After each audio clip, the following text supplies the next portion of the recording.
discussing, the council directed us to look at our ordinance, describing our purpose and duties, and so we've been focusing on that. And we also had a work session with the council. And then the next thing I want to do is introduce one of our new members, our newest member, Bob McElveen. Is that correct? Welcome. Welcome. We're excited to have you here. And with that, our first order of business, traditionally in April, we elect a chair and a vice chair. And we don't have bylaws, but in front of us tonight we have some bylaws to consider, and those give you an idea of what the duties are. And by ordinance, the chair can serve for 2 years, and there is no limit on the vice chair. So with that, let's handle the chair first, and then we'll move to vice chair. So do we have a nomination for chair? Tom?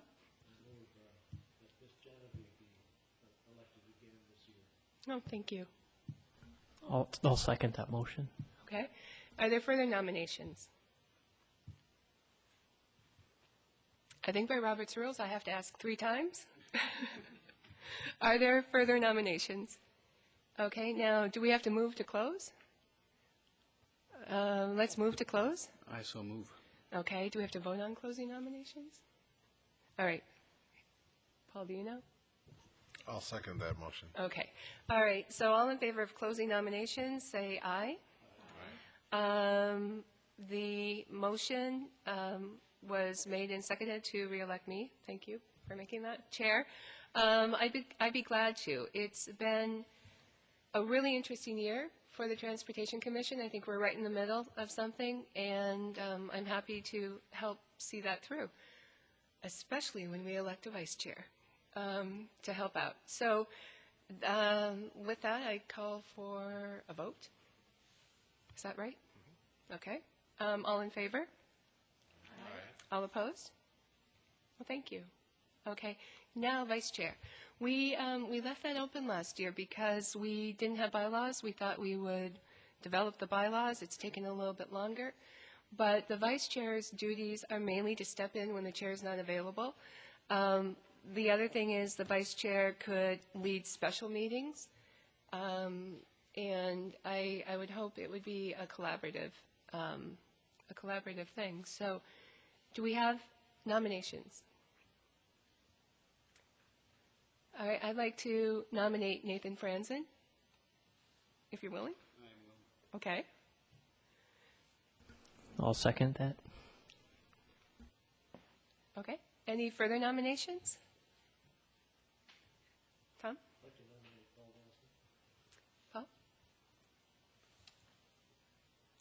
Paul? I'll respectfully decline that. Okay, Paul's our representative on the small area plan CAT, and I think that's going to be, will that be a year-long process? Or excuse me, I have heard that yes, it could extend up to a year based on how they get into the process and what they determine is the appropriate steps. So it could potentially be a year-long endeavor. Yeah, so that's a big commitment. Any further nominations? Okay, do I have a motion to close nominations? And second? Okay, so let's vote to close them. All in favor? Aye. Okay, now we have a motion on the floor to nominate Nathan Franzen as Vice Chair. And let's vote. All in favor say aye. Aye. All opposed? Motion carries. So congratulations. Yay. I'm glad that's over with. Let's go on to the next thing. The next thing is community comment. And so is anybody here to address the commission? If so, come forward and state your name and your address. And keep an eye on the light. You'll see it when you start talking. It will go green, and then it will eventually go red. So welcome. Thank you. I'm Carlin Struckman. I live at 4480 Parkland Avenue, apartment number 307. And I'm here to bring to light an issue on traffic enforcement on one particular stretch of road. This stretch of road is beautifully engineered, perfectly maintained. I have never seen a pothole on it. It is 5 lanes wide, It is an amazing street. There's no traffic signals for 3/4 of a mile, and the speed limit is 30 miles an hour, which I know is set by MnDOT. I see that this street is extremely heavily enforced. This is 77th Street between Parklawn Avenue and Highway 100, and at least once a week, I see upwards of 3 cops on the street pulling over people right and left, just constantly. And there's, to an outside observer, no particular reason these people are being pulled over. I do have proof that there is kind of a problem, as the Dean of Students at Normandale Community College, who is a PhD and not necessarily who you consider a rambunctious person, has been pulled over and ticketed for window tint. This came standard on her car. She had absolutely no choice in the matter, and she was pulled over and fined for this. Knowing that this is an arterial reliever roadway by MnDOT, you have no jurisdiction over this. However, I do believe that the enforcement should be eased up on and placed in places where it is much more needed. I have found that there were 18 crashes on the street in a matter of 9 years, averaging out to 2 per year. I personally see more than that monthly, more than 2 monthly on France Avenue, just right next to it. I do not believe that the enforcement needs to be necessarily as heavy on the street as opposed to other streets which are much more dangerous. And I have a written statement I wish to present to whoever takes these, filing my complaint. Thank you.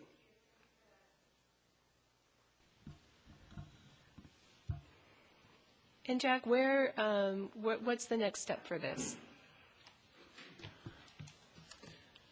This information will be given back to the Traffic Safety Coordinator, Boyd Tate.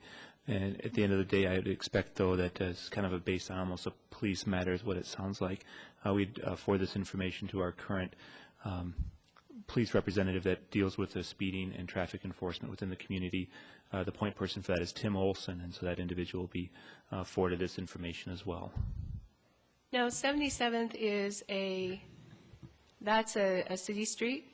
That's correct. 77th is a state aid route. It's owned by the city of Edina, and actually is right borders with the city of Bloomington on the south side there. And there is some data that I have available for that. It's a street that carries about 12,000 cars a day, somewhere in that neighborhood. Obviously, it's a very large office commercial area down there.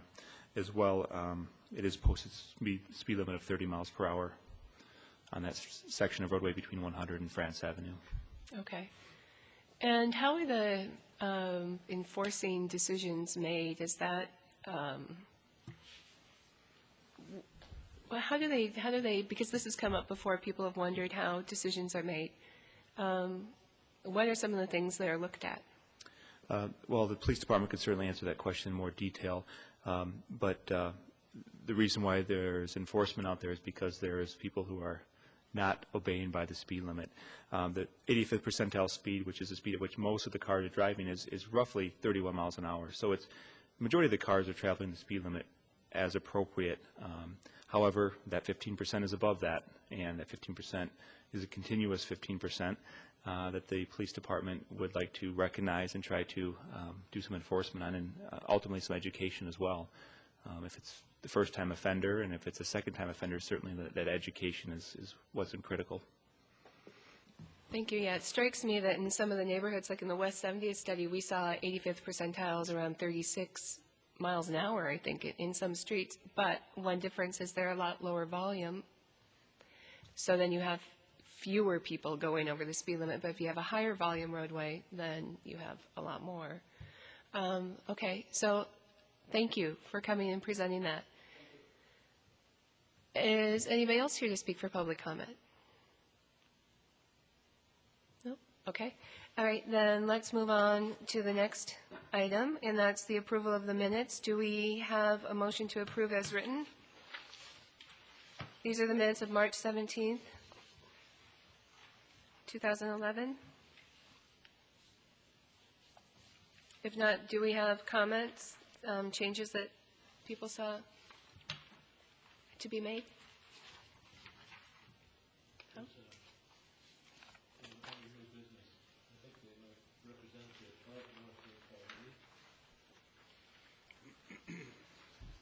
Okay.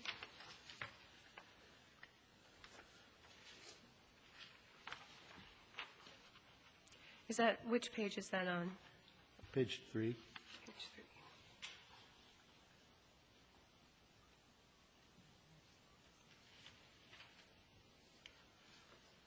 Yep. Yes, so just change the to an of. Yeah. Okay, thank you. Anything else?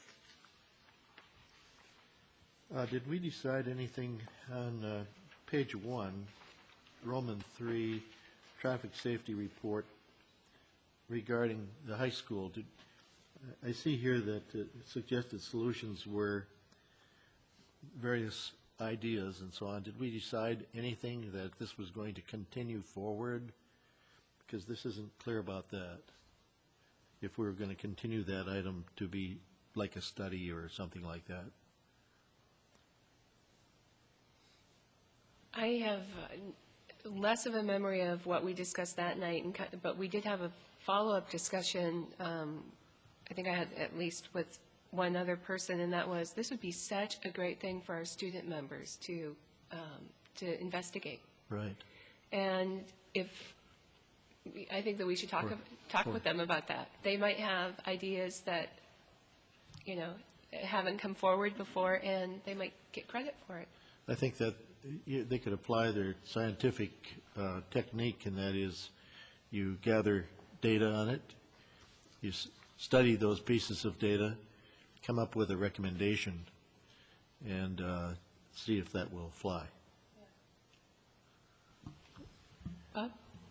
One possible change coming next year, I have before me the proposed budget changes for the school district.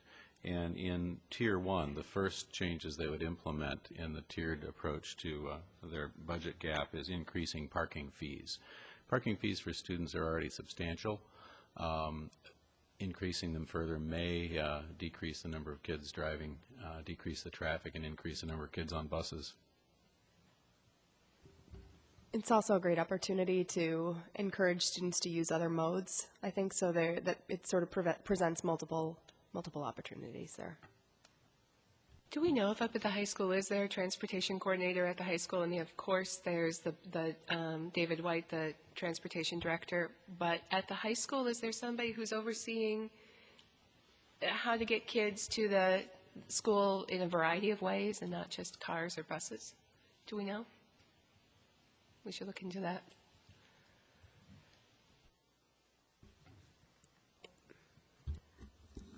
Maybe something we could look into is working with the high school and promoting bicycling more in terms of the health benefits and kind of the fun aspect of getting to school, not so that it would be seen as some kind of a punitive measure or, I have a feeling, having had kids who went through the high school, that a lot of the issue is the coolness factor. You don't take the bus if you can avoid it, so.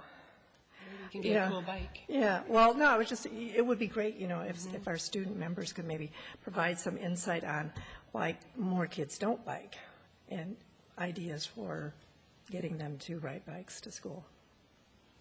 Aylin? Yes, and we were talking about that a little bit just on the side, and I think one thing to look at is parking for bikes. And safe, adequate parking might, it's just, so looking at the logistical factors that might encourage walking and biking for students would be a good follow-up.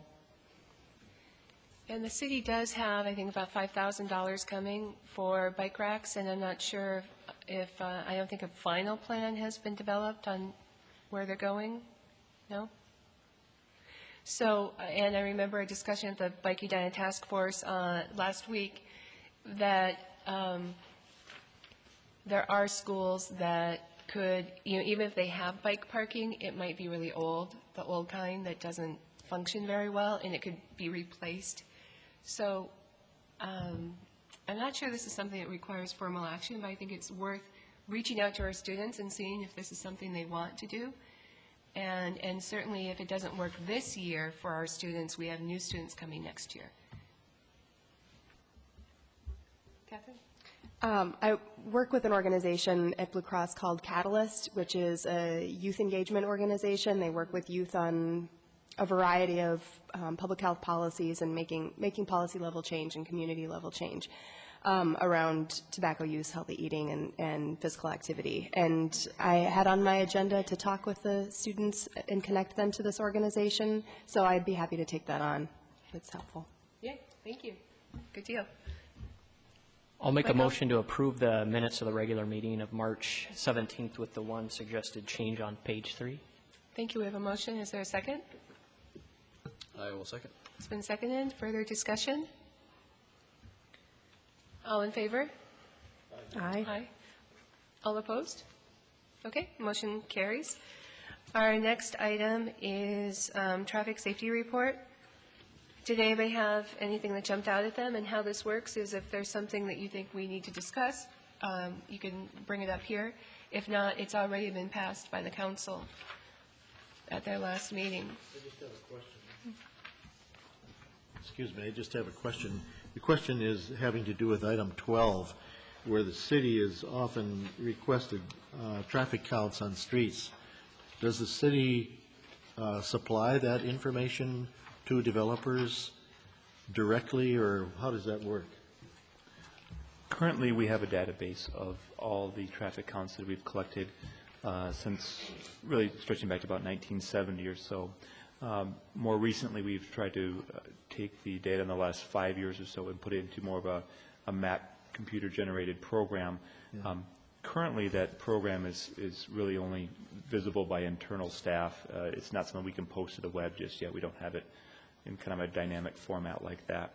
But yes, if a resident calls, a realtor calls, a business calls, anyone, we will give them any information that we have available on these streets or the streets that closest to them. We don't have every street in town counted, but we can typically get pretty close to their geographical location and give them some idea of what data we may have available to them.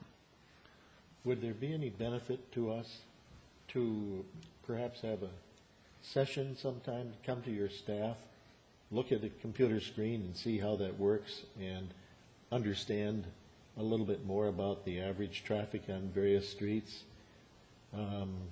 Is that something that we could look at, for example, at the arterials specifically, to have a better feel for how the traffic is distributed within the city limits?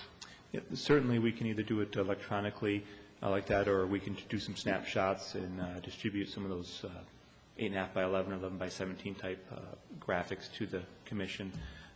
Something we could kind of delineate and break down in different groups, categories based on the volumes or the type of roadway, arterial, collector, residential. We're starting to look more at that and get an overall view of our community. Okay. Thanks. Jack, you mentioned it was not available to be put online yet, but is it just because of the size of it, or can it somehow be more of a static document that could be available online and at least downloadable for people to take a look at? I mean, that might just reduce some of the number of calls coming in. Yeah, we don't get a ton of requests for it, but it's an information that we could create a static document that would be a snapshot at the end of the fiscal year or calendar year that we could then say, you know, this is current as of the date, and do a posting there. Certainly, without a doubt. Of the 250 miles of roadway in town, well, it's a bad way to guess, probably have maybe an eighth of the streets counted, actually. And those, you know, a street that may run for a mile or two, we may only have one count on that street, which may change over a distance. But, you know, like I said, it's a good idea to get you in the kind of ballpark of what the traffic volumes may be on. Well, we certainly have collectors. We have the state aid routes.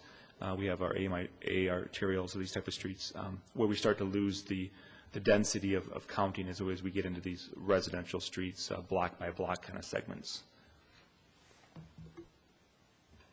Well, this isn't so much a question as a comment that in the traffic safety report was a concern about traffic or pedestrian traffic on 42nd Street. And at the last council meeting, Council Member Bennett requested feasibility studies on sidewalks for 42nd Street between Oakdale and France.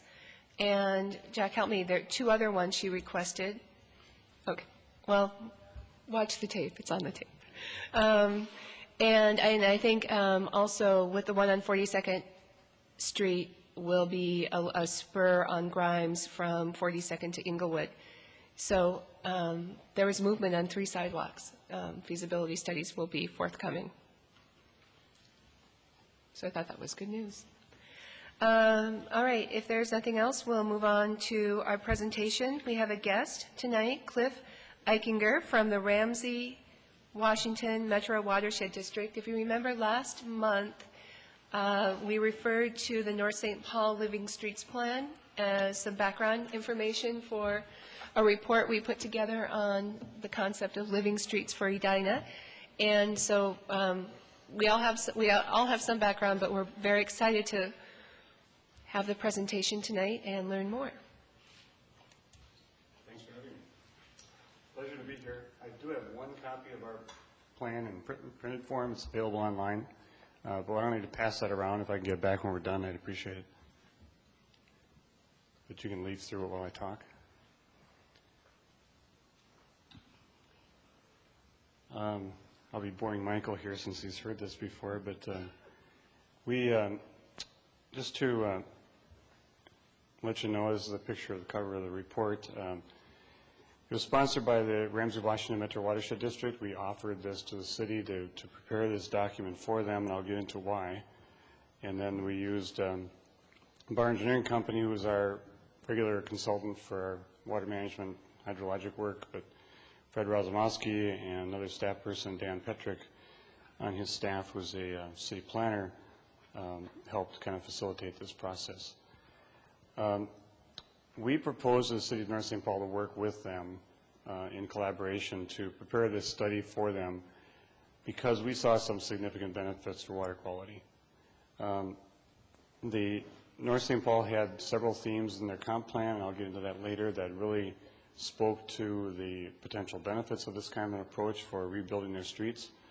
Plus, we saw the need for water quality improvement downstream, and since I live in the city of North St. Paul, I know that every street in the city currently needs replacement, every single street. And they have utilities under the pavement that are all past their useful life. The city has not had an aggressive street replacement plan. They really don't have a pavement management plan. And since all their streets, if they're resurfaced, will have to be rebuilt with new utilities, we knew that they'd be tearing into the streets and they'd be falling underneath our permit requirements. We have a volume control, runoff volume control standard in our rules, and any excavation or grading of more than an acre requires a permit from the watershed district. So the city would have to apply to the district for a permit, which means they'd have to provide volume control for the impervious surface of the street that they install. And since that was a likelihood, we approached the city and said, how about if we help you design a street replacement process that both reduces the impervious surface and provides for the handling of stormwater as a natural function of a street design. And the city was very excited about it. We also rattled off the other benefits of what we call living streets, but green streets is the common term, which is improved pedestrian and bicycle safety, improved community aesthetics, and a number of others. But so we have a Coleman Lake TMDL, which is Coleman Lake is downstream along Coleman Creek. North St. Paul is really at the head of this watershed. And in completing this TMDL, we realized, as I think many urban areas will, that the problem with the nutrient loading in Coleman Lake is not just phosphorus, it's dissolved phosphorus. We have a lot of ponds, a lot of treatment systems upstream that we've installed over the last 30 years that have done a great job of removing particulate phosphorus. And cities have put in stormwater ponds and developers and such. The particulate phosphorus is not really an issue. That settles out pretty well in ponds. But the phosphorus that's either totally dissolved or attached to fine clay particles moves through the system pretty efficiently. And that is what is the critical load to Coleman Lake right now. So we quickly came to the conclusion that if we're going to control dissolved phosphorus, we have to control stormwater volume, not just what's in the stormwater. We have to reduce volume. And that's really the only effective way of dealing with dissolved phosphorus. There are a couple of experimental approaches, and we are experimenting with those to try to remove dissolved phosphorus from the stormwater flow.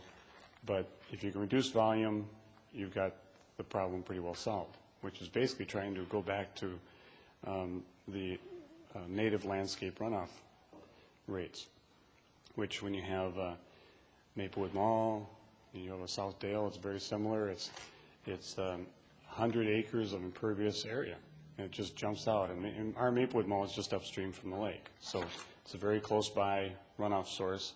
There's another 100 acres of impervious area around Maplewood Mall and peripheral retail, parking lots and buildings. And also, the rest of the watershed is pretty intensely developed, pretty grid system streets and homes and schools and small downtown areas and small strip commercial centers. And North St. Paul is a city that was established back in the mid-1800s, and it's a grid system. And so we saw that if they're going to be replacing all their streets, that's a great opportunity to try to address the amount of water runoff volume that's being generated. We also did a Coleman Lake subwatershed infiltration study where we really looked at the watershed and tried to identify where are the unique or the good infiltration opportunities in the watershed, either with retrofit rain gardens next to streets, or are there some good soil areas where we should encourage larger infiltration projects. And North St. Paul jumped out pretty well in that study. So these are themes from their comprehensive plan. They really do support active, healthy living through increased bicycling and walking, greater connections between the neighborhoods and the commercial and downtown areas, and improving the aesthetics of the neighborhoods within the city. So this fit really nicely. When we proposed this to the city, we discussed this with the council and proposed to form a resident task force. We had about 15 regular members. I think we increased that to about 20 with other people that showed interest. We met monthly over almost a year to develop the plan. We had a field trip, which is shown in that upper picture, to a number of streets around town, St. Paul and Maplewood and other areas around the area that have narrow streets or have active rain gardens, to give people a real feel for what is involved in these kinds of streets. So we developed a number of goals, but basically we wanted to try to even out and balance the system between right now what is given so much emphasis to what we call the gray infrastructure, the traffic movement, allow for speeds, all the utilities, obviously sewer, gas, electric, telephone, and stormwater drainage systems.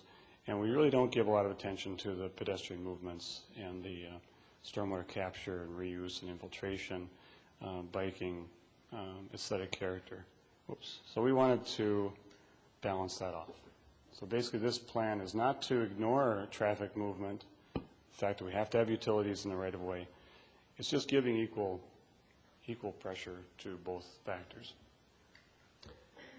And feel free to interrupt me anytime, otherwise we can ask questions at the end, but this is fine. So we developed 7 goals as part of the process.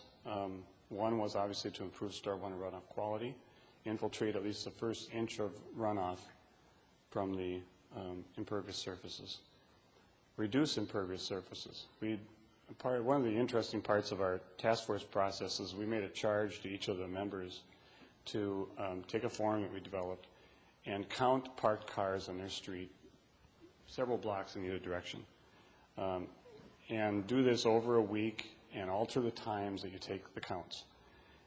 And really in no case was there ever more than half a dozen cars per block, and usually half a dozen cars per 2 or 3 blocks parked in the street. We don't need street parking when there's driveways and garages and people have other places to park. Also, North St. Paul has a parking ban in the winter. You can't park on the streets until the streets are plowed full width, and you can't park after 1 a.m. So people just don't park on the street. And they get used to that, and they do it all summer long. So, I mean, this would be a typical picture of actually probably the worst situation in town.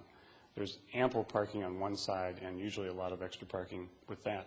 So we knew we could cut down street width and right away cut down the cost of building all that street. And we need to just retain enough parking to meet demand, but we think we can adequately do that. Third one is to calm traffic. In every neighborhood, people complain about cars driving too fast, The only way you can combat that is to somehow put in techniques that calm the traffic, slow it down, or make it inconvenient for people to drive on that street. The street should serve the residents. A residential street is not meant to be a thoroughfare. It's not meant to provide a route for somebody that lives 3-4 blocks away to drive past your house. It should be serving the people that live on that street. And that's one of the factors that we talked about with residents when we had a public meeting. People would say, well, what about all the school buses that come down here and go between this school and that school, and they're 10 blocks apart? Or the people that use 15th to cut between McKnight and Margaret Street. Well, do you want them to do that? No. Well, why provide for it? Oh, yeah, you know, we have to get people to think a little bit differently about the purpose of their street. So there are techniques like bump outs, curb extensions like this one, narrowing streets. If you have a narrowed street and you have one car parked there, believe me, 2 cars coming down the street are really going to slow down. Improved bike and pedestrian connectivity. Right now the city, I kind of heard the comment, I assume Edina might be the same way, you don't have a lot of sidewalks. And North St. Paul kind of adopted the policy, I don't know when, 30 years ago, 40 years ago, to basically not put in sidewalks unless it was specifically requested. And in most cases, there's enough people that say, I don't want it, that it just doesn't get done. And it happened very recently on a street that Maplewood and North St. Paul collaborated on, Holloway Avenue, where there is a sidewalk on the other side of McKnight Road all the way up to the middle school. It's an actively used pedestrian route. But where across Wiper Avenue and went down the other direction, residents said, I don't want a sidewalk, and it wasn't put in. But it's the perfect place to put one in. So it wasn't done. So now the comp plan and this plan says sidewalks should be a standard part of a street design. And then bike lanes as well. Protect and enhance the urban forest. Right now, many cities don't have a policy of planting urban street trees in a boulevard. And North St. Paul is an old town, and we do have streets like this, quite a few. But frankly, some of them were elms, now they're gone. Some are cottonwoods, and people don't want them. But we have a lot of ash trees in North St. Paul, a lot. Almost every street that was built after 1970 is ringed with ash trees, and they're all going to be gone shortly. So we need an active program of replacing trees, and trees do perform a valuable stormwater function as well as cooling for the urban environment. So we want to really expand that.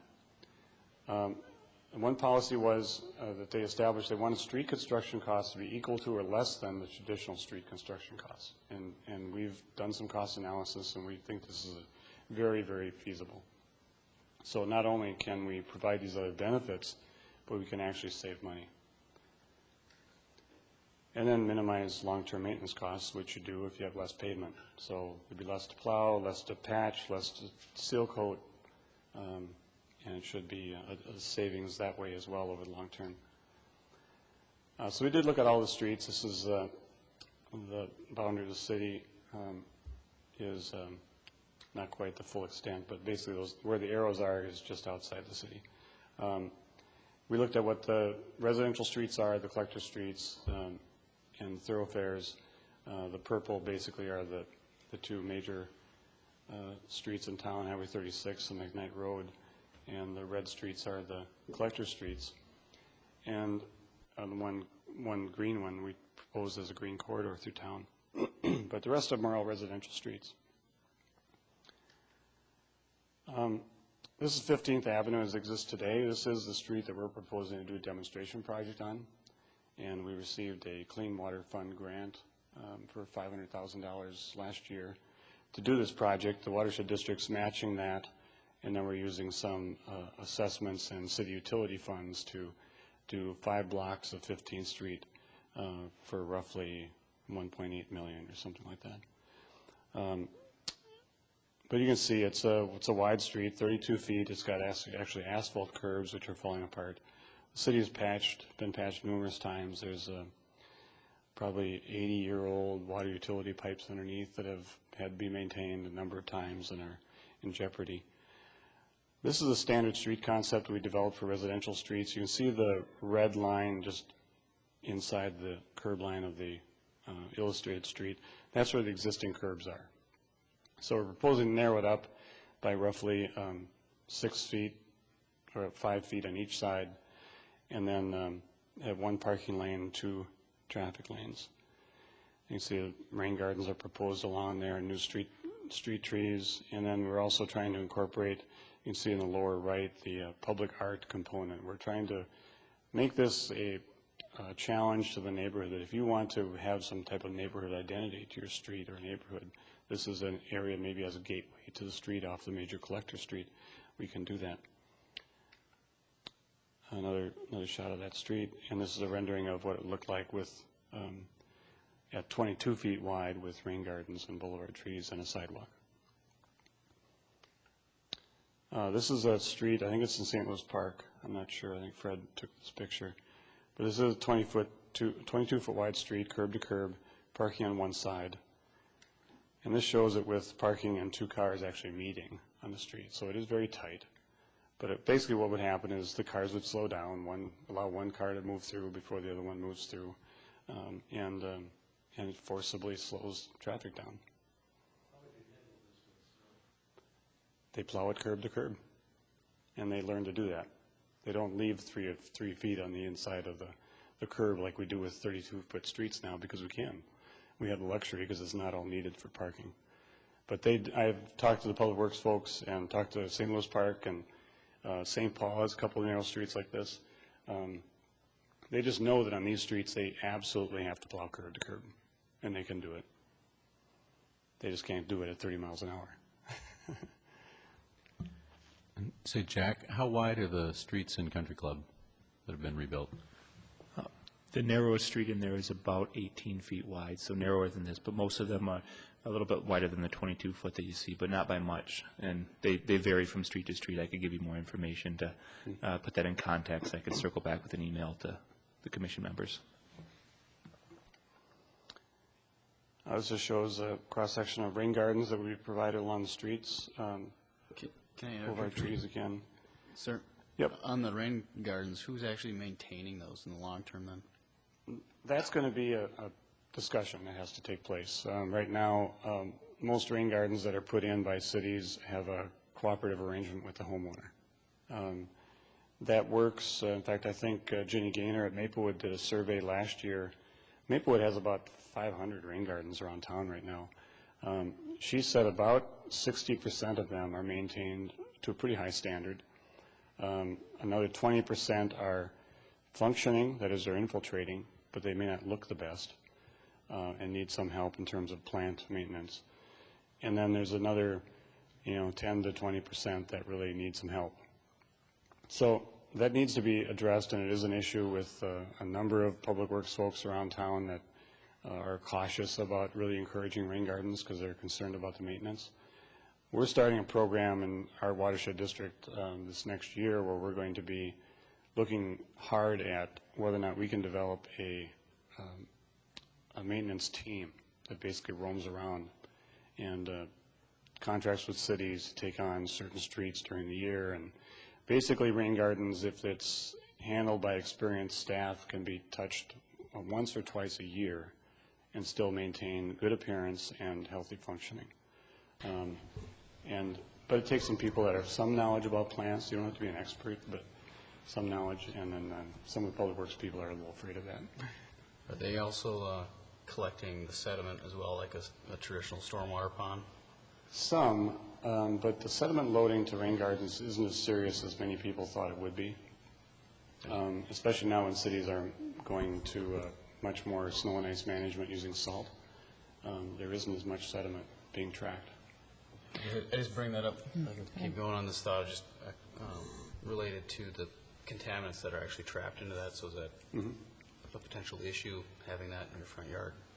No. In terms of? We've done a lot of testing of soil material in rain gardens, a lot of testing of infiltration rates, that contamination, so-called contamination from street runoff is not an issue. There is very little, if any, actual contamination, harmful health effect contamination from any material coming out streets, unless it's concentrated in a location like a stormwater pond for 30 years. Then if you test the sediment, you will find some higher levels of lead, PAHs, some other materials, copper, but not in rain gardens. Okay. Thank you. Yep.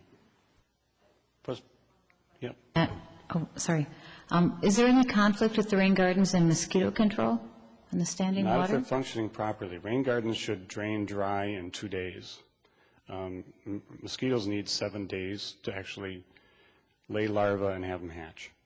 So if a rain garden is functioning properly, and we're doing an inspection program, that if a rain garden is holding water for more than 2 days after a rainstorm, it needs to be maintained.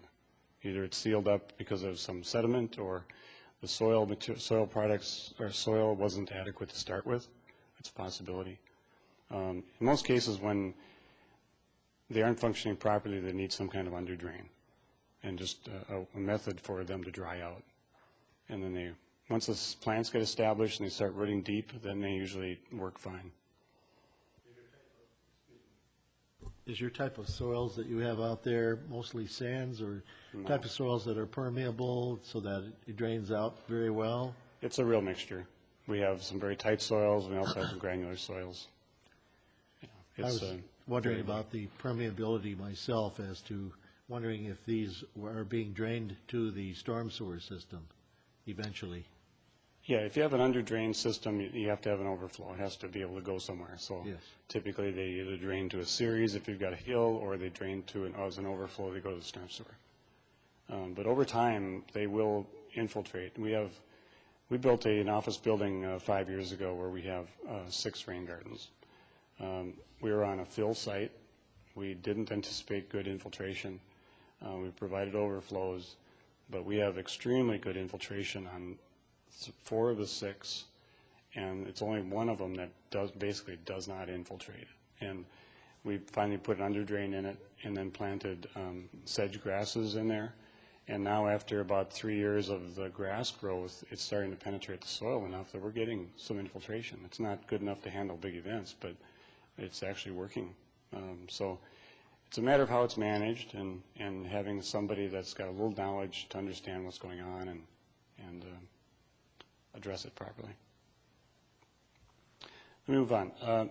So we looked at the east-west corridors, the thoroughfare streets, and these carry a lot more traffic. But what we did for these was basically the same principle. You can see the orange lines where the existing curbs are. They're narrow. They basically drop out 1 parking lane, but then we're adding 2 bike lanes, 1 in each direction. And then where we need parking, adding bump outs to allow for parking. This one actually is a picture adjacent to a school. So we have a drop-off lane and parking adjacent to the school, but this could be done for any location. And the fact is that these designs, either residential or collector, are flexible. They're meant to be flexible.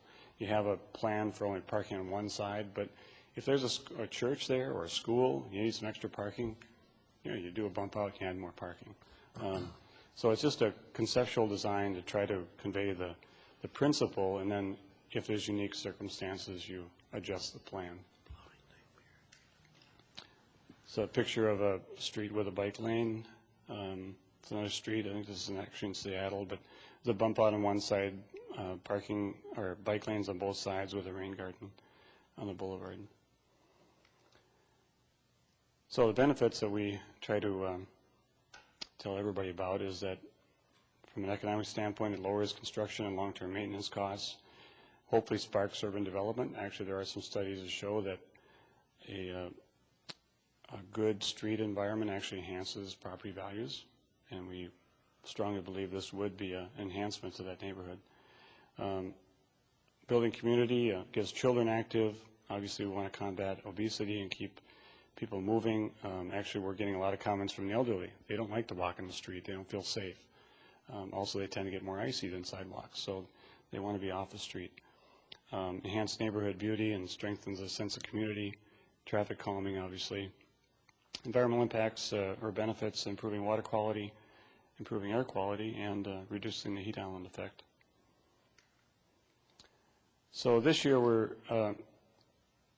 were going to start the street project, the demonstration project this year, and we proposed it to this 15th Street neighborhood, and obviously there were some initial reactions, as there always are with street projects, because they're going to get an assessment. But this was different on top of that. So there was some reaction, some concern. We had a public meeting, and as with most public meetings, there's a few vocal people that tend to dominate the meeting. So we initially came away thinking, boy, everybody's against it. But We took written comment cards as well, and it turns out that it was probably flip-flop. We thought that maybe 80% were against, but it was actually more 80% were in favor. But we want, the council is not, I wouldn't say they're 100% in favor of this approach. There's a couple of council members that don't like sidewalks for some reason or another. And that is a big sticking point. And so we decided that to delay the construction to next year, take this year to really do an active public engagement process and really have an opportunity to both educate the neighborhood as well as really hear their comments and hear their suggestions regarding the design of the street, and try to come back to the council in the fall with a plan that the neighborhood is really behind. And that way have the council hear something that says, here's a neighborhood that really wants this, and therefore they'll be much more likely to support it as we propose new streets in the future. So we're doing an active process to engage those residents, probably with about 3 different meetings, a field trip to look at these types of streets elsewhere. We're actually proposing a house-to-house visit with every resident to talk about what it would be like in their house. Would they want a rain garden? Do they have boulevard tree issues? If they've got an ash tree, do you want us to cut it down and plant a new tree? Or do you want to keep it? Their attitudes about sidewalks, and get all that and record it all and be able to use it and use the demonstration street as a guide for future projects. So we're implementing the neighborhood outreach program. We hope to do the construction next summer, and then work with the city's got a new city engineer, and he's already working on a street replacement plan for the city, and then we'll get involved with assisting them in future programs. So, any more questions? I'm just wondering, the cost issue on the sidewalks, was that due to the cost being pushed to the residents, or? It's not a cost issue related to sidewalks. It's just a matter of do they want a sidewalk or not. People basically don't want to shovel it, and that's the biggest comment I heard. Some people use the excuse that we don't want people walking in front of our house and looking at our windows, but they look in the windows from the street, so that doesn't matter. But no, it's primarily a maintenance issue. There's a lot of elderly people, and North St. Paul is a pretty healthy elderly population. But we've already conceptually designed a sidewalk shoveling assistance program we're going to institute. If the street goes forward, it'll be in place next year. Residents on the street or residents off the street, if somebody signs up for assistance to shovel the sidewalk, the city will find somebody for you, and just don't worry about it. If you're concerned about it, we'll get somebody to do it. Plus, how many people have snow blowers these days? It's just not that big an issue, but people make it an issue. I also was going to ask about the shoveling. Oh, sorry. Yeah. Of the sidewalks and just the cost associated, because as you make the street narrower, and they're more dependent than on the sidewalk because they're going to be walking in the traffic. And is there city money that goes towards some of that sidewalk maintenance? I mean, I would think you'd have to. There's long stretches that are not in front of a residence necessarily. If the sidewalk's adjacent to a school, the school maintains it. If it's adjacent to a city park, the city has to do it.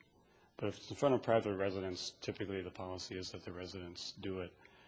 There are some cities that have so few sidewalks that they've had the policy that if we put one in, we'll maintain it. In fact, I think that's Maplewood's policy, isn't it, right now? Yeah, Cliff. We don't have too many sidewalks in our city, but we do try to put them in on Collector Street. So we have promised residents that we will maintain them. So that's our policy right now, and it's city maintained. Yeah, and I know Maplewood's reconsidering that, and other cities are too. But where it's a standard part of a street, especially in a residential area, I think the residents need to maintain it. We're only talking about on one side of the street, so obviously one side will have it and one side won't. If they're good neighbors, they'll help each other out. But I'm a strong advocate of sidewalks. I mean, as I raised my 3 kids, I would not live on a street without a sidewalk. I think it's that essential. But I have a question. I'm not as familiar with funding for projects like this. Is it somewhat unique to be accessing a clean water grant to do this demo project? Could you talk a little bit about that? Well, the Clean Water Fund is set up for water quality improvement projects, and demonstrating new techniques is a pitch that we made to the state under that program. It's run through the Board of Water and Soil Resources. So we propose this project as a project that would help us achieve our water quality reduction goals for Coleman Lake. And it was the only type of project like this proposed, and it went through the review committee with very high marks. But yeah, it was unusual, and we got a $500,000 grant, which is pretty unusual. Last year, we got a $500,000 grant to retrofit Maplewood Mall, which is another big project we're doing. So we've been fairly successful. I think our benefit was that we were in early, the first couple of years of the program, and we submitted good projects, and we were successful enough to get it. Very creative. Yeah. But this is something I hope, as I'm speaking to you, I spoke to about half a dozen other cities as well. This is something that's really catching on across the country, actually. I mean, Minnesota's not alone. It's something that many in the public works community as well as the environmental community are realizing that we probably didn't do ourselves any favor by adopting our subdivision standards that we did back in the 60s and 70s, where we required certain width streets, we required curb and gutter, we put in storm sewers where they weren't before, and all we did was send all the water downstream, and we really impacted our water resources, streams and lakes. And restoring it back to what it was and trying to infiltrate more of the water on the land is going to be very difficult. But this is one technique to do that. I'm sorry. Okay. Sorry. I'm just curious, if the city wants to install sidewalks, do they need concurrence by every resident on the block or a certain percentage, or? No. No, in fact, that's what we're trying to convince the council, is that they've adopted this plan, and we want to also do a sidewalk plan to get them to confirm that sidewalks are an essential benefit to the city residents, and get them to adopt that policy. And then they go into a meeting saying, this is the policy of the city. If we don't put one in, it's violating the policy, not if we do one. If we do put one in. So we want to switch, we want to turn that over so that the council is automatically saying we will have a sidewalk unless there's really extenuating circumstances where we won't. Okay. And right now, it's not that way. It's my understanding that where the sidewalk goes is actually city property, or? It's on city right away, yes. Okay. Right. I mean, people tend to think of their yard extending to the curb. Yeah. And that's one advantage of narrowing the street, is we're actually providing more boulevard to every resident. So putting a sidewalk, putting a sidewalk in, we can actually move it further from the curb and still be farther toward the street than it used to be. So we're not infringing on anybody's property any more than we were before, and it's providing a benefit. Yes, Mr. Sullivan, my question is regarding the Edina's policy for shoveling sidewalks. Could you enlighten us as to what that is? We have a similar policy as discussed this evening. The City of Edina maintains and shovels sidewalks on our collector streets. Examples of that would be 70th Street, these type of roadways with a 5-foot width of a sidewalk that's out there. More residential streets, an example of that would be Maple Road or Halifax Avenue. There's 4-foot wide sidewalks on those streets, and those are required to be shoveled by the residents. So typically, collector and above, the city would take care of residential street, and residential streets would be done by the homeowner. Yeah, I guess the reason I asked the question is my experience is seeing that the city vehicle go down the sidewalks shortly after snow, and it seems like they're going down all the, along some of the residential roads as well. So just didn't know. Thank you. If I could just add that we had our public meeting this year, this winter, and talking about shoveling and sidewalks this year was a big sell. It didn't sell, but so many of the people were looking at their normal winter maintenance as being something like this year, which is extremely abnormal. But my point is even if we don't have residents shoveling it completely for 4 months out of the year, it's still a benefit for 8 months out of the year. In my opinion, there's probably only a few people that wouldn't shovel their sidewalk, and if the city didn't make them, I don't think it's the worst thing in the world. In fact, this year with the high banks off streets, there were a number of places where you couldn't get onto the sidewalk from the street corner because the cities couldn't get in there and maintain the streets as well as open up the sidewalk so you'd have this canyon. So it was pretty difficult. But I think there's enough benefit when the snow isn't there that it's worthwhile doing it. If phosphorus is one of the main problems you've got, a couple of questions. One is that how well are you able to control that? And two, you can't control the use of fertilizers in your city with phosphorus? Is that where it's coming from? There's a state ban against phosphorus and fertilizer. You can't really buy it unless you're establishing a new lawn. But that's not the only source of phosphorus. Phosphorus is a natural product in our environment. It comes from decaying grass, leaves. It's in the air and dust, and erosion. Any soil erosion carries a lot of phosphorus. So it's always there. It's a matter of managing it, which is what we try to do with our water quality improvement projects, and in this case, reducing runoff. And this is working pretty well? It can work well, yeah. We've made dramatic reductions in phosphorus loads to our lakes. It can be expensive when you're retrofitting. That's the only problem. Okay. There are very effective ways if you're building from new with the low-impact development approaches now and better site design.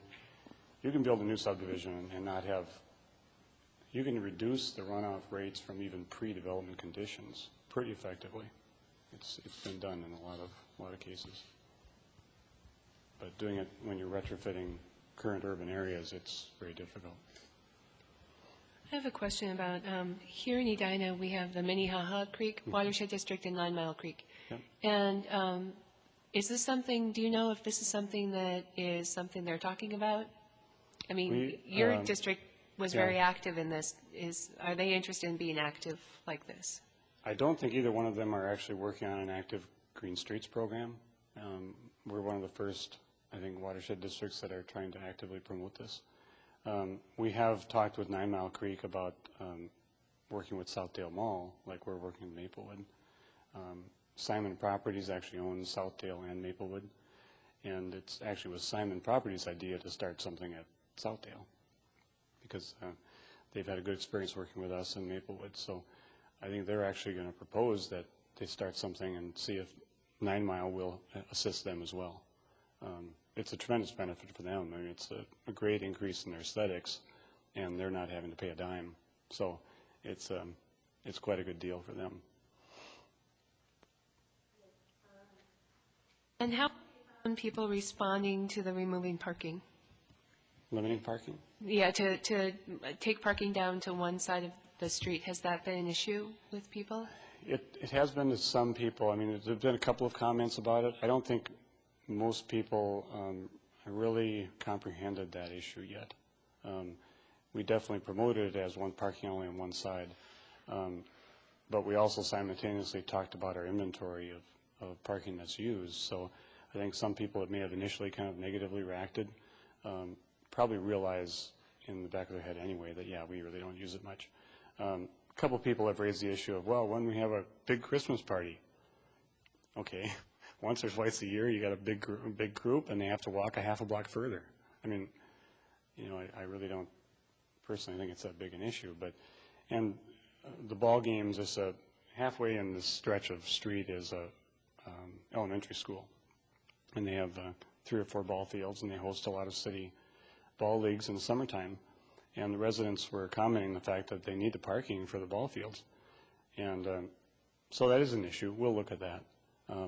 But again, you know, you could drop people off and then go park your car, and so one person walks a couple blocks rather than right next to the ball field. I think people have to just learn that things can't always be super convenient. You know, you don't have to park in the first space next to the store that you're going to. You don't have to park right next to the ball field. It's good to get out and walk a little bit. A question about street maintenance. You commented that the crews learned to plow curb to curb. What about the bump outs? Does that require something else? to maintain No, them? it requires more operator training, and Michael will probably comment on that because they've got a number of bump outs in Maplewood. But basically, we involve the public works staff in this task force continuously, as well as the fire chief. And the fire chief and the public works staff were not concerned about this. They said, yeah, bump outs would be more of an issue. They have to really slow down. They have to find the curb. It's literally the first plowing of the year until they build up a bank, and then they can follow it. But they pre-run the streets in the fall, and they kind of learn their route. And the plow drivers that have a street with a bump out, and sometimes they'll put a marker out, sometimes they don't have to. But they can't do it as quickly, and that's probably the only big concern. Yeah. Questions about cost. You mentioned that the overall cost of the Living Streets plan is similar to or less than replacing the streets as is. Mm-hmm.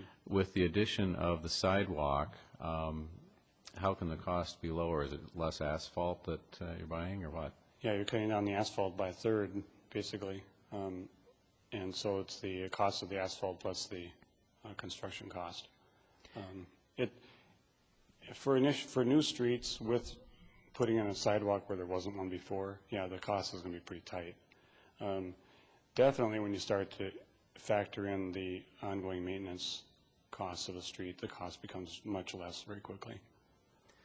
And when you put a sidewalk on one side of the street and not the other, is the assessment for the residents on that street shared? The same per front foot. That's the policy of the city anyway. Okay. Yeah. And if there was a sidewalk or wasn't a sidewalk, the assessment would still be the same.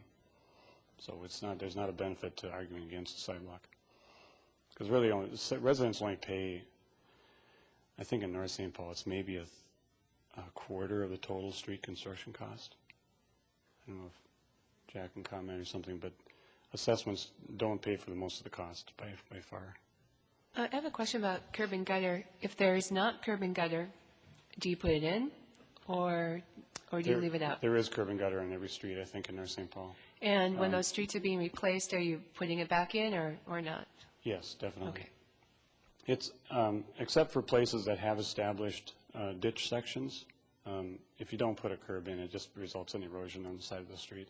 But there are some streets, in fact, well, I know Maplewood has some, and I think a couple of cities have some older sections of town that do have a crown street with a boulevard that's depressed. And I know when Ken Hyder was engineer in Maplewood, he insisted that this one neighborhood not get curb and gutter, continue to use the depressed ditch sections, and it's worked very well. In fact, I think requiring curb and gutter was a big mistake in a lot of streets where they could have done without it. It does help control water a little bit better, but it also makes it run off a lot faster.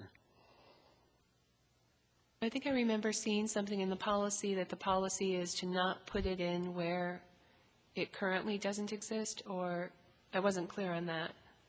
Not in North St. Paul's policy. Okay. No, because I believe all the streets do have curb and gutter. They have it, okay. Any other comments? No? Okay. Thank you so much. That was great. It's very interesting. You're welcome. So then we move right into our old business, which is to look at the Living Streets Plan and Resolution that we only had a very brief time last time to talk about it. And understanding that this is a multi-step process, I think the one thought that was talked about is, depending on what people here are interested in, the first step would be to, if we as a commission think that in concept it's a good concept, the next step would be to present it to the council and see if they think it's a good concept, and then to ask for their direction in creating a process that would involve staff and maybe other boards and commissions and the public, and that would be defined. So, this is not going to be done overnight, but our first step is to see if, as a commission, it's something that we want to ask the council to agree to, at least conceptually. Does anybody want to open up discussion on this? Tom? The neighborhood that's South Harriet Park, Kellogg, and so on, those streets in there, all those neighbors have previously stated on numerous occasions that they don't want any sidewalks at all. If you go to that neighborhood, I think it is very tightly familiar with each other, everybody is, and that they seem to get along very, very well with that. And yes, kids do play in the streets, but it's not a through street phenomena through there, except for the east-west streets, and there's only 2 of those. So there are other streets like that in Edina that I don't think that the citizens will want it, and I think it'll be difficult to sell in those areas. I think my understanding is that the policy, even the Living Streets policy in North St. Paul, I'm not sure it says a sidewalk absolutely everywhere. Yes. One thing that we talked about was developing a pedestrian plan that would review what's in the comp plan and see where there are missing links that are needed. And actually, Jack, a month or 2 months ago, Councilmember Bennett did a bunch of research on sidewalks, and I sent it to you. And with the idea, it would be great if we could map where we currently have sidewalks and where there are not sidewalks, but they are in the comp plan. So we can have a visual representation of what that looks like. And that would be a starting point for saying, you know, are the routes to schools served, to parks, to shopping areas, That could be done pretty quickly with aerial photos, for example. A large percent, well, a large percentage of that work has been done. The comprehensive plan has some of that in there, and all routes that we currently have on the ground and ones that are proposed per the comp plan are shown in there. But I think the next step is that's still maybe in some individuals' eyes the skeleton or the structure. There may be additional spurs or networks that are required above and beyond that this board and this commission could look into and kind of flesh out those thoughts, and then ultimately bring it to the city for kind of a review, a more comprehensive pedestrian plan, as the chair had mentioned. Is it possible to get that? Because when I look at that figure 711 or whatever it is so small, and even when I blow it up on my computer screen, the resolution's not good. Is it possible to get a good file that has really clear resolution? Without a doubt, we can send that off to That'd be great. commission members. Michael? Yep, thank you. Yeah, I think this is a good idea to at least make a recommendation at some point tonight to present this to the council, you know, to see if they're interested in maybe having a task force created. I think that the public, you know, certainly they have ideas of, you know, this and sidewalks, but I think even taking a step and going through the exercise, I would think it's a huge opportunity for education, for a task force, getting citizens involved. You know, I heard tonight that people have concerns with sidewalks. You know, why is that? Maybe we need to understand more of those things and perhaps be advocates and explain the benefits and the big picture, as we talked about before. And really, a living streets plan, from what Cliff mentioned tonight, it's not, well, what are we going to do this year, but what do we want the city to look like 40 to 50 years from now? Do we want it to be a green street? Do we want rain gardens? Do we want trees? So I think it is a big discussion, and something like this may take a year or two. I don't think it's something that should be done quickly. So certainly, I think we should at least move forward with a recommendation as a commission in the next few months at least. I would support that as well. In fact, it's one of the reasons I was interested in membership on this commission. Not specifically the living streets or the green streets or any particular plan, but the fact that we have a lot of work to be done on the streets of Edina, and a comprehensive approach, a citywide approach to how we're going to do that work, I think would serve the city and our citizens and Jack's staff. I live in a neighborhood that was reconstructed, and the city staff had a very good plan for rebuilding our streets, narrowing the streets slightly, some traffic calming, a sidewalk on a very busy street that carries, it's not listed as a collector, but it really is, and adjacent to a school.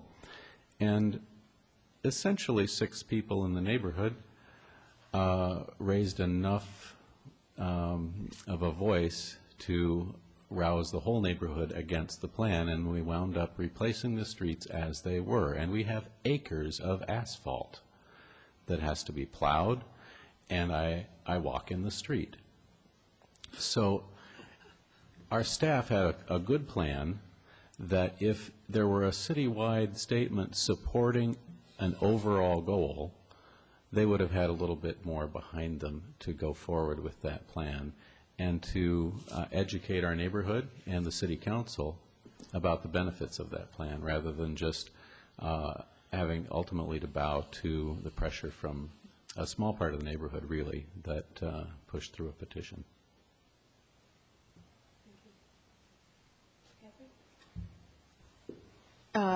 I agree. I think it's important to put this forward. That would be my personal opinion.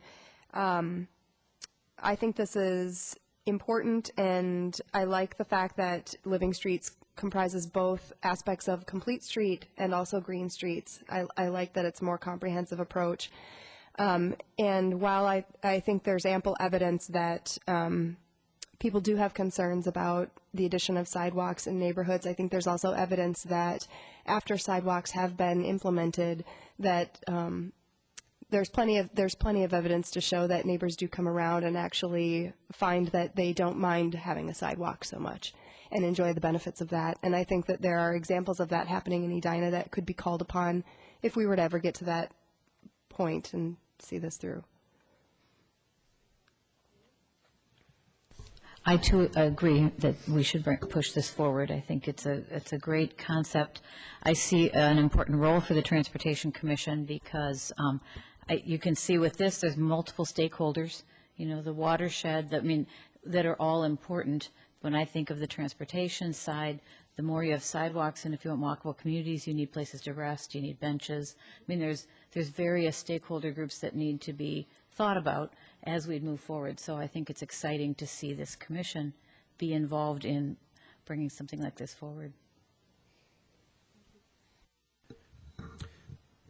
Well, I'd like to start off by thanking the chair for putting the draft resolution together. I think this has been a long time coming for what this commission is here for. And I guess I would recommend to the commission as a whole that we look at adopting the draft resolution to move on. And I think the key to it is really we're not adopting any policy at this point. We're just recommending that the city review and examine what we can do. And that's why I think it's more important that we move this process forward so that we can start looking at those issues in the near future.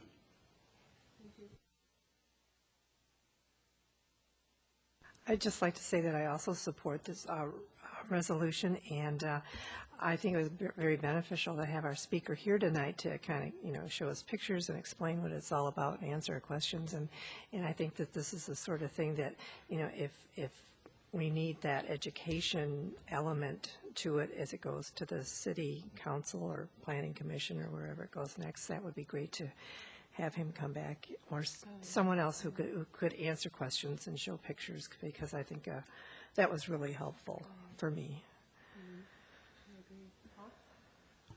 Well, I better chime in here as well. What I heard Cliff say tonight is that not every road would necessarily be narrowed, eliminate parking, have rain gardens, have sidewalks. There's much to be done and a lot to look at throughout the city to determine what needs to be done where and what's most beneficial. I think when you mentioned the pedestrian plan, that's a good place to start. Safe routes to school. We need to start working and combining all these things together. So I am also in favor of it. Thank you. Okay. Are people comfortable with the language in the resolution? And if yes, do I have a motion to approve this resolution to forward to the City Council for their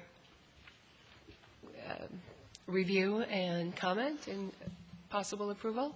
Yeah, so move Okay. forward that. Is there a second? I will second that. Okay, any further discussion on that motion? Okay, all in favor, please say aye. Aye. Aye. All opposed? Okay, well, great, it passes. This feels good. We have talked about complete streets for so long, and it feels great to be forwarding something to the council for them to consider. And I'll talk with Jack about how the staff report will look, and of course, they can watch the tape to get the background. Okay, going forward, we have our ETC ordinance, and Jack dropped that off in front of all of us tonight, so let me see. Do we have it? Here we go. Okay. So we talked about this last time, and I wrote down notes as we were talking, and I think I did my best incorporating the comments, and it is primarily the same as what you saw. There are a couple of definitions added to make that clear to people. The change in number 8, traffic, was changed to transportation, which is actually, it kind of changes the meaning of it, I think in a way that's appropriate for us. And the city manager has commented on this draft, and you can read his comments in an April 19th email. Actually, you have 2 April 19th emails from him, but the one that's the subject is draft ETC ordinance. And also Jack had some comments, and Jack, you can speak to your comments if you like. Thank you, Chair. Yes, item number 5, at our last meeting in March, staff was struggling a little bit with how to define larger development proposals. Should we spell out things like alternative urban, area-wide review, environmental assessments, and small area plans, or should it be more broad and just say large development proposals? After talking with the planning director and with the city engineer a little bit, we kind of agreed that by actually labeling the AUAR, environmental assessments, and small area plans was an appropriate definition for this. And the reason being is that a community like Edina is not going to see a lot of these type of AUARs or environmental impact type reviews. And so when they do come up, I think it'd be important for the Transportation Commission to have a role in that review process. These smaller one-off type proposals for just redevelopment would certainly not fall under this category, but have a different track through the Planning Commission and the different city council processes that would adequately serve those needs. So I guess after a little bit of struggle initially from staff, we went back to the exact language that that was proposed by the commission back in the March meeting. So just kind of clarification on that. And what I did is I added a such as, large development proposals such as those requiring. So it doesn't say it's limited to that, right, but it gives you an idea. And also when you think about if we have eventually a pedestrian plan, that would come into play for the smaller developments. You know, everything would have to be looked at according to the plans and proposals that have been passed by the council. And number 8, I know there's still some concern about number 8. The thought I had is that changing traffic to transportation, which was Paul's idea, kind of changes the meaning in a way that seemed more appropriate, because it says we're not getting into the regulatory issues or the enforcement issues, where it's more the transportation concerns. How's the network serving people? And so it shifts it kind of. And does that seem more comfortable then? Yes, from a staff perspective, it certainly is more, transportation has a different definition to it per se than traffic. I think we'll still continue to struggle a little bit with the the traffic concerns, I've speeding on my street, or the no parking as you see in the traffic safety report. Those are things we'll have to continue to maybe work through and refine a little bit, maybe elaborate a little side note process for that, or a clear definition or explanation of what that is. But I guess that was where we were just trying to think, is there a way that we can incorporate it into here so that it was clear? And I think you as the chair have done the best you can by switching out the word that we're using to describe the word transportation. Certainly works much better.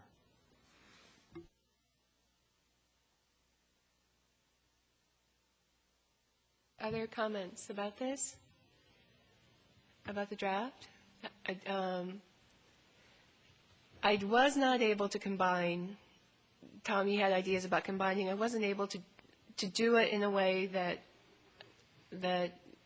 well, I just met the limit of my ability. But what I think here, although we have a number of points, I think it reads clearly and it's less ambiguous than if we try to combine them. As long as people are comfortable with all these duties and you want to show up each month to be doing this. And the definitions I just made up, so I'd like some comment on that. Staff will take a look at those definitions and just compare those to what we have in the comprehensive plan, some of the other language in the city code, just to confirm that we're all consistent there. Any more comments?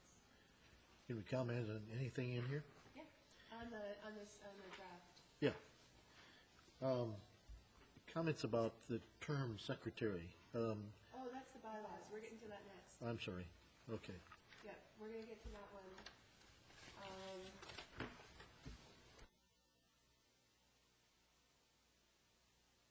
one. Would somebody like to move? The process here will be, if we pass this, then it goes to the council. The council is the one who creates the ordinances, so it's totally up to them. The most we can do is recommend. All right. So with that, is there a motion to approve as written? Or to further the recommendation? Okay, it's been moved. Moved. Okay, second? Second. Any discussion on that? Okay. All in favor? Say aye. Aye. Aye. All opposed? Okay, this carries. So next step is the city council. Bylaws. Okay. Tom, do you want to start out? Or let me just, let me point out, these have also been run by the city manager and who offered some comments, and you have those in an email, subject draft ETC bylaws. And what I did is I looked at the bylaws for maybe 5 or 6 commissions that had bylaws, and they are very different. They're all very different. And so pulled from those and pulled from some discussions we've had and put these together. So that's what you have. We are required by ordinance to have bylaws. It is required. And so eventually we should pass something, and whatever we pass is subject to council approval. So with that, Tom, you had a question about the term secretary? Yes. The term secretary used in here is an appointed position and not an officer position, evidently. And it can happen either at the commission level or at a committee level. Now, how does that vary from our scribe that we have here with Sharon? That's a good, see, we are required to operate as a public body. Yes. So minutes need to be taken. Mm-hmm. And the city manager by ordinance can make available city staff. And that's what he's done. But what this does is it makes certain that if for some reason we didn't have a secretary that was provided, that we would have one from this body to ensure that we meet the requirements. Perhaps we should say that. Okay. What section was that? Well, it's in section 10, and it's also in, let's see, section 11. Section 10. I, 11.1. Appointing a secretary. Section 8, 10.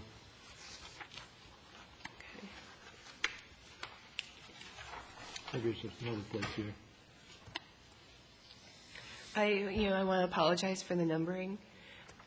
I did this in Word, and it kept renumbering in a strange way, and I couldn't fix it. So I think that does when we that. get to the final draft, maybe somebody who has a Word program that doesn't do that, well, okay, they all do it. It was so frustrating. So that's why you've got kind of the odd numbering. So your comment, Tom, is that we should specify that we appoint a secretary only if one is not provided. Right. Okay. So I'll find the right place to put that in there. My comments were on the same thing about the secretary, but maybe even number 9, the presiding officer as well. It seems like those would be better suited to fall under section 11, where you're talking about the officers. Okay. Right. Again, that was just, these two could be pushed Okay. to the I'll find my officers place. area. Okay. So you're looking at page 4. Page 4, number 9, and Roman numeral 9 and 10. Page 4 going over to page 5. Yeah. 4 is regular meeting, and you're saying this should go Well, into, Yeah, just Under under officers, officers. it seems like Okey-dokey. it's a similar place to Okay. hold that. all right, thank you. Could be read above duties of the chair, probably. Okay.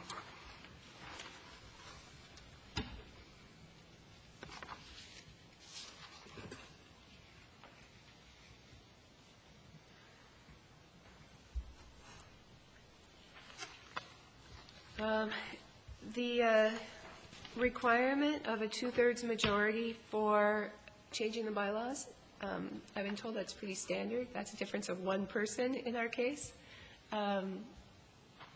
Just curious if people think that's necessary, or if it adds an extra layer of complication. Don't think it hurts.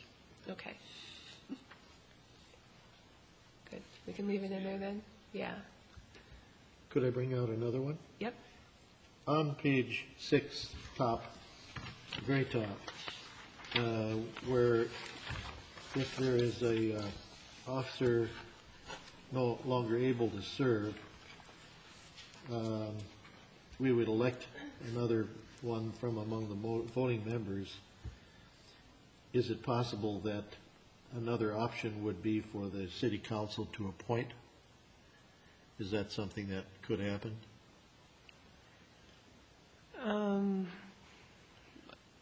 Probably unlikely, huh? Well, I don't know about the delay. That's the only thing I'm thinking of. Right, okay. Is the delay. I mean, we elect our own officers. So it's not if a member resigns. If a member resigns, we have no say. Right. But if the chair or vice chair can't serve, because we elected the chair and vice chair, we can elect their replacement. Right, okay. Then I have another one. Okay. And that's the last one I have, and that is regarding special meetings. They count as a regular meeting for attendance purposes. Mm-mm. No? Well, they don't by code. What counts by code is our regular meeting Right. and any council work session. Special meetings don't by code. Now, if we want to put a different standard, but that standard, I don't know. Well, Yeah, how does that I work? was only concerned that if it did act that way, that there would need to be something in here about in advance, how much advance notice that we'd have to give for a special meeting, and what is the definition of that required, the word required? The definition of the word required is our regular meeting, our Thursday meeting, and a council work session. Right. And that is true with the new code that the council passed in January or February. And a special meeting falls outside of that definition in the code. And I don't know, I would not want to penalize anybody for missing a special meeting. I know we all try to be available, but we have lives. Right. So any other thoughts? One topic, one back and forth I had with the city manager was about communication between commission members. And I think I'm still waiting for a final answer. The tentative answer is that any communication between us, between meetings, like written communication, is government data. And so I'm waiting for clarification on that, because it may be possible that we would have to copy City Hall on everything. So that, and Jack's smiling because he'd be the repository for that. Right. So we're actually, that actually is being given some serious thought to figure out what is the requirement so that we don't burden Jack with information that he doesn't need. And we all know that we can't communicate with a quorum of members outside of meetings, so that's not a concern. Question. Say one of us came across an article that we'd like to share with the rest of the folks here. Could we pass that on, or would we need to go through Jack, or? And we need to go through Jack. And actually, that's another thing I'm going to check into, because it would be great if we could have a place where we could post those kinds of notices that we all have access to and the public has access to also. But I'm not sure that's allowed. Would an email listserv be allowed? Not if it's back and forth communication, I don't think. We're not able to have a discussion with a quorum of members, and a discussion would be any back and forth. With more than two. With more than four. Yep. So Jack, is that something that have people, has that come up before? Could we have a place where we post notices for events and interesting articles and things like that? I'm not aware of any other board or commission or any other city entity doing that, but we are going through a process of understanding and better defining some of those possibilities, and so I think it's definitely a question that I can ask and see what kind of response we get. There'll be a reworking of our website coming up this year, a lot of different things that are going on, and maybe that's a component. I don't know if it's a legal component or not. We'll have to check with city clerk and a few other entities, but that's a possibility. Maybe there's a posting site on the web, or maybe there's, like you said, other scenarios. Currently, staff is more than happy if you receive an article, or something you want to scan it in or drop it off, drop it in the mail. I can scan it, email it out to the group. Certainly comfortable doing that, and that's a process that's been working to date. Would continue that until we get some resolution on some of these other options that may be out there. Well, I think even looking at the public education that will be required with Living Streets is just an example. I think setting that precedent now and being able to be compiling education materials would be a really very smart idea. All right. So how about I make the changes that have been talked about tonight and get a draft to everybody early enough to meet the notice requirements that are in the bylaws, and we will consider voting on these next time. Sound like a plan? Okay, if there are further comments, send them to me and to Jack so he has a record. All right, what do we have next? I lost my place. Oh, that's me. Okay. Bike rodeo this Saturday at Highland School, and they are looking for volunteers. So if somebody wants to volunteer, if you think you might want to volunteer, it's in the morning. Talk to me after, and I'll give you the contact info. It is, when is it? Where's the time? I believe it's 10:30 at Highland Schools. And it's basically skills for elementary kids, making sure your helmet fits, that, knowing basically how to take care of your bike. Did it last year, and it was really well received.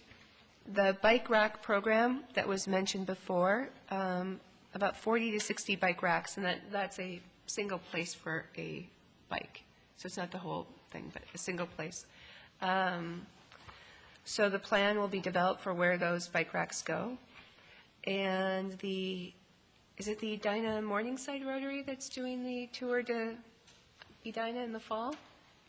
An early concept for a bike tour, sort of as it was described, a politically correct critical mass, because, the intersections will be protected. I'm not aware. It very well could be, because we were involved in the bike parades the last 2 years. So Is Mary in your group? yes. Okay. So Councilmember Mary Brindle is leading that, and I think it sounds like fun. Be early October, which is usually beautiful weather. And the BETF is talking about our organizational structure and has a meeting with the council coming up in June. And so that's something that we'll want to talk about also as we think about forming subcommittees and what the role of the BETF is and how the BETF works with the ETC. So that's coming up this summer. Currently, it is a completely separate entity. It's not even a border commission of the city. It's a outside organization that works collaboratively with the city. And what else is there? Okay, great. Paul rescued me. 10 o'clock for the bike rodeo at Highland School. Bring your bike, and let's move on. Jennifer, just to clarify, though, that it is in the purpose and duties, but it is outlined that a Bike Edina Task Force is a member of this commission. Yep. So that's the one sort of formal link between the task force and this commission. Right, exactly. And speaking of that, thank you. There's an opening for 3 more people on the Bike Edina Task Force. The applications are online, and we especially need women. Right now, there are only 3 out of 12, so it'd be great if some people want to step forward. The Bike Edina Task Force meets Thursday nights, 8 o'clock, for 1 hour. It never goes over. Here at City Hall. That is the second Thursday of the month. Next, we're going to have chair comments. I think I've talked enough. The only thing I want to mention is the council will be considering the taping, the broadcasting policy, and they had a proposal in front of them last Tuesday and decided to hold off on making any kind of decision until after they've met with all of the chairs of the boards and commissions, which will happen first week in May. And so then they may formulate their idea. This body suggested that we get taped quarterly, and I think the park board had similar feedback. And then other boards and commissions have never been taped. And so I think that's what's going to be discussed, is what kind of schedule. The policy that came, or the recommendation that came to the council last Tuesday would have us not taped at all. And I didn't know, I think this would be a good time for people to just weigh in whether they like that idea, or if they like the quarterly idea, or if they like the way we used to do it, which was every month. But so that, I have some feedback to carry forward. Do people have thoughts about that? I think the way we originally proposed it is still my preferred method. I think that we've shown that our more work session format was able to produce some results in the last 2 meetings, but yet it's still very important to get that message out and show our work to the public. So I'm still in favor of at least the quarterly. And I would confer with Nathan. I think we talked about this quite a bit, and it allows us work session time, but also an opportunity for some of the education like tonight. And I think that's a good balance. So I still strongly support the quarterly. Okay. Ellen? I would support the quarterly video as well. It's a good use of resources. Taping a presentation like today, now it's available for others to use. So I think with us planning those kinds of things quarterly, I think it seems like a wise use of resources and time. Good, I agree. Tom? I agree. Quarterly? Okay. I think we had mentioned either quarterly or as needed, as prescribed by the chair, if there was a special event coming up or speaker to hear. So at least quarterly, I think, would be appropriate. And for the public to know, our thinking behind going off camera sometime is really has to do with the setup of the room. And how when you're in this room, people who are watching TV, we have to work with the microphone. We can't see each other so well. And so we find it easier to communicate around a table without the distraction of the microphone. And those meetings are fully public. Minutes are taken. They may be tape recorded if we're in a room with the tape recording equipment, and people are always welcome. So they're fully public.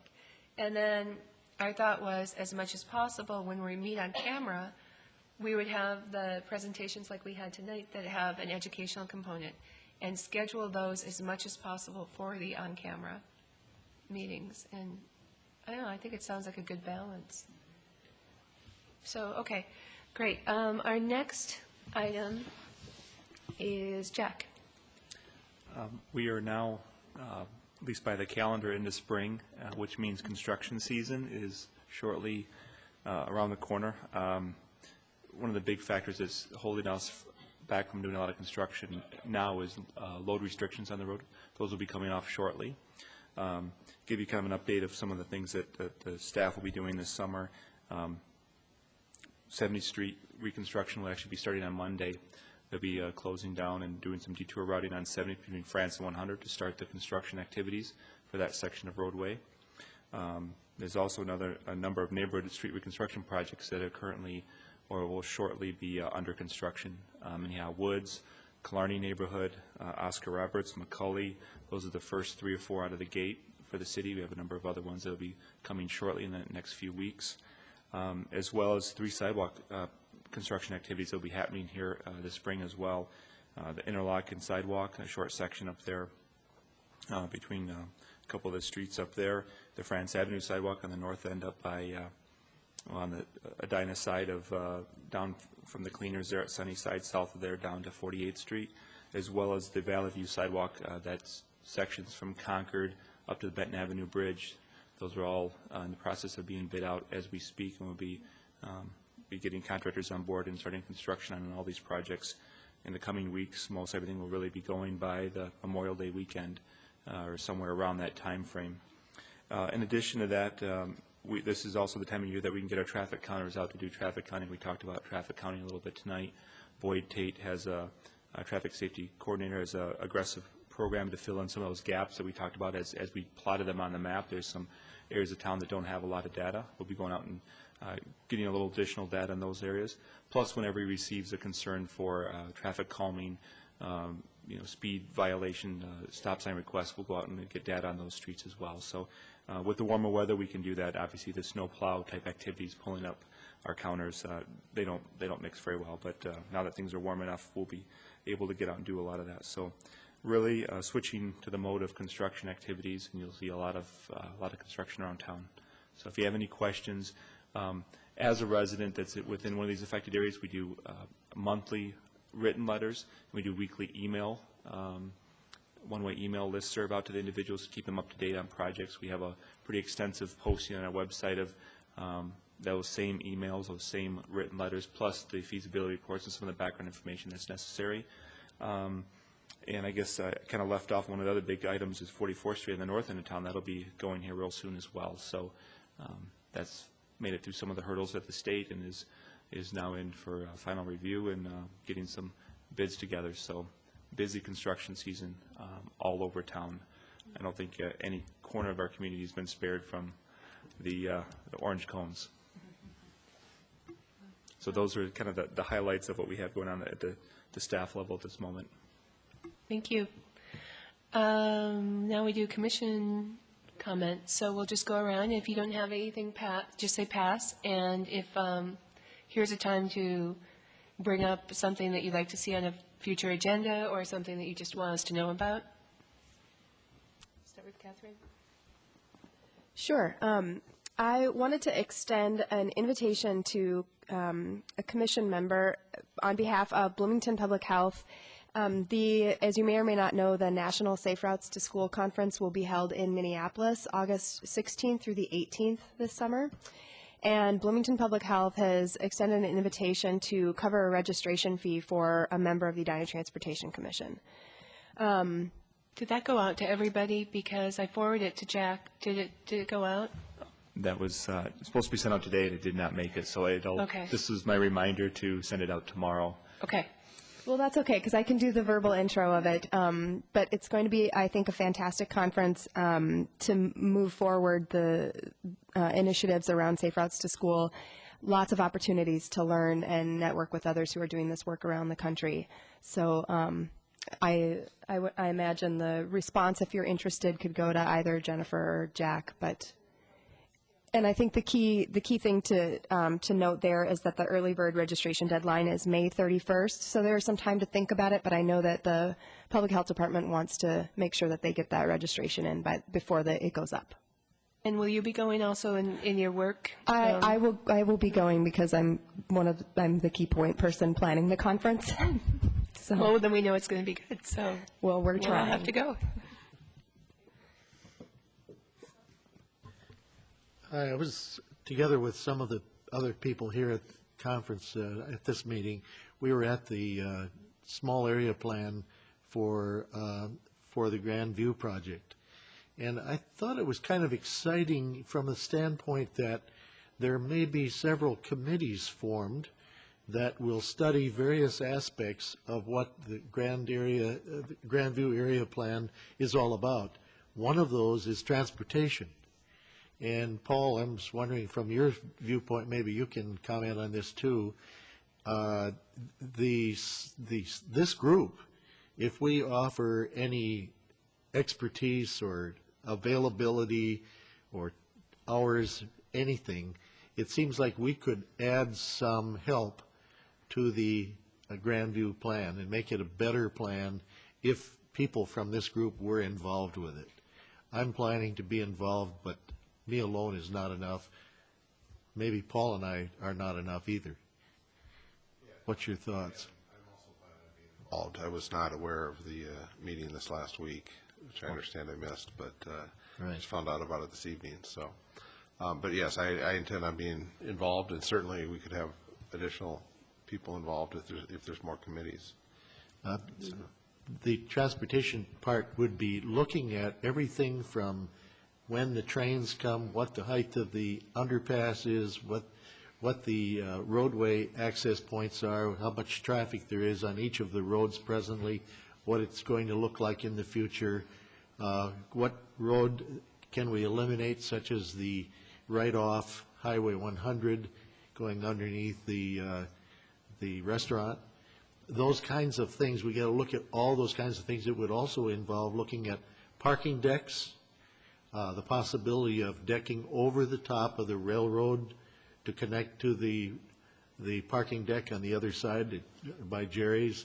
All of those kinds of things would be involved, and it sounds like it would be kind of fun to look at as a group. And we could add our comments and say, you know, here's what we've studied, and here's what we've come up with, and here's what we think. And maybe that would be a plus thing for the city.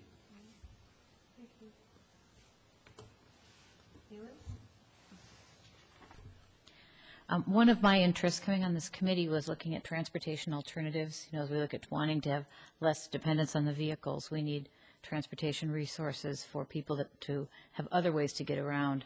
And there's a few programs that I'm knowledgeable of for volunteer driver programs that various communities around the nation have sort of embraced and tried to pick up. And so one thing I'm interested in doing is gathering information for the committee or the commission, and at some point getting information organized, brought forward, so people could take a look at this and see if Edina is interested in exploring some of these projects or models that are being used elsewhere. Well, I wonder, with your professional background, would you ever want to give a formal presentation to us on all that stuff? I could. Okay. I mean, if that would make sense to kind of review what some of the options might be. It would give us, and also it could be an on-camera meeting, which would serve the public education component. Okay. I think that would be good. So in advance of that, is it okay if I were to send some information, might trickle your way to kind of take a look at, and then at some point we'll schedule, you can let me know when you'd like that pulled together. That'd be good. Thanks. A few of us from the city attended the Sensible Land Use Coalition meeting, which featured actually our topic for tonight with the living streets, and just wanted to reinforce that there's a lot of people excited about this whole policy, and that Hennepin County itself is really embracing the policy, and just good to see other people in our area also pursuing it. So.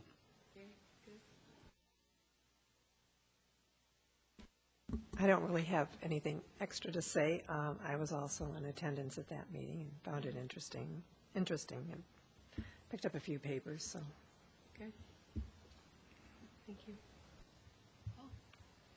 The light rail CSC board that I sit on has not met for the last couple of months, so I was hoping to have something to report, but hopefully next month. I just wanted to compliment the city staff on their public outreach for construction updates. I live near 70th Street in the Cornelia neighborhood, and I'd encourage anybody in my neighborhood to go to the city website to see the detours, the different dates. So I find that very useful, and thank you for that. And I have nothing to add except to say thank you for letting me join this group. I look forward to all the work that lies ahead. All right, so with that, do we have a motion to adjourn? So moved. Okay, second? second. All in favor? Aye. Aye. We're done. Thank you.